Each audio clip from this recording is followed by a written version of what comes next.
За цифруудын нийлбэр 5 байх тэг ороогүй хэдэн ширхэг тоо байдгүй гэж. За тэгэхээр нэг оронтой бол 5 байгаа. За тэгээд яг үүнтэй адилхан. За нэг оронтой.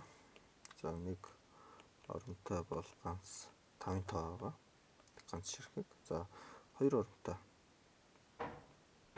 2 оронтой бол яаж усах вэ гэхээр чинь 14 байж болно. 23 байж болно. 32 байж болно, 41 байж болно. Эндээс бол 4 ширхэг байх нь. За 3 оронтой. 3 оронтой тоон дотор бол яг хөөхөр 113 гэх юм бол эндээс бол 2 ширхэг үүснэ. Байруудын сэлгэх замаар 3 үүснэ. 3 ширхэг үүснэ. За дараа нь болохоор 221 байна. За 211 12. За эндээс бол мөн адилхан 3 ширхэг үүснэ. За ингээд нийтдээ 6 ширхэг байна. За 4 оронтой. 4 оронтой болохоор нэг ийм тоо байж болно. За эндээс бол нийтдээ байрны солих замаар 4 ширхэг тоо үүсгэж болно.